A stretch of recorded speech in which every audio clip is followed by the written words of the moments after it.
Welcome back, you guys. Today we are making this out of control checkerboard cake. So it is made with half cake and half frosting. So you guys heard me right, this has a ton of frosting, and to make it, first we need to cut out our cake layers. So I'm using 2 of my chocolate layer cake recipe here, and I'm using some circle cutters to cut out some equally sized rings to create that really fun pattern. So my cake layers are chilled, which makes it a lot easier to cut into them. As you can see, they kind of pop right out of my cutters, and I'm cutting 4 pieces out of each cake layer. I'm starting with my largest cake ring, and I'm taking my second smallest cake ring and placing it in the center. I'm then filling the space between the cake layers with straight frosting. So this is my classic American buttercream recipe, and in order for this design to work out, you need a stiff buttercream that can keep its shape, because when you cut in, you want to have a nice clean slice. So my recipe for both this chocolate cake layer and for my buttercream are up on Chelsweets.com, so you can head over there and check it out. The links are included in the video description below. I'm using a large offset spatula to smooth any overhanging frosting across my cake layers and frosting layers here. And then I'm going to build the next, layer of cake. This one is a bit more difficult because you don't have that cake ring around the outside edge to create the shape. So you're going to have to add a ton of frosting to the outside of this. And then you're going to really have to do a great job smoothing so that your cake stays nice and vertical. I ended up making 3 passes around my cake with buttercream, and once I really felt like I had enough on there, I first smoothed the frosting over the top of the cake, and I then worked on the sides. So I really wasn't kidding when I said this uses a ton of frosting. This uses twice as much buttercream as I normally use, which is 2 entire batches of frosting. So when you're making this cake, be sure you have a lot of frosting on hand, and also be sure that you're really smoothing the frosting sides here on this second layer. So I ended up using a bench scraper just to get it really nice and smooth, and I actually chilled the cake at this point in time. I wanted my buttercream to be a little bit firm as I continued to build the cake up, just so that it really would keep its shape and everything would stay in place. I love this angle because I think it really shows you truly how much buttercream I'm putting between these layers. So again, I'm overfilling a tiny bit just because you do want to make sure everything stays level, and having a little bit of extra buttercream on top can help you do that.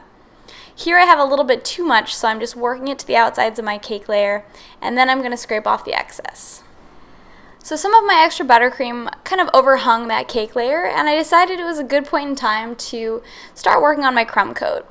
So I decided to cover the side of the cake in a thin layer of frosting. Once I had smoothed it out using both my large offset spatula and my bench scraper, I worked on my final bit of cake.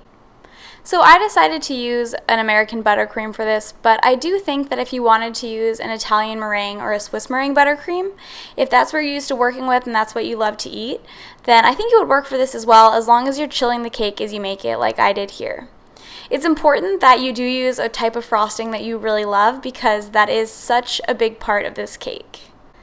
Once I had smoothed out that top bit of frosting and gotten my corners pretty sharp, I coated the cake in some chocolate buttercream.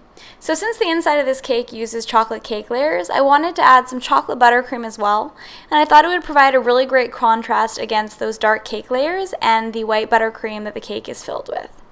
So I covered the cake in this chocolate buttercream, and I created some horizontal lines around the cake using my large offset spatula.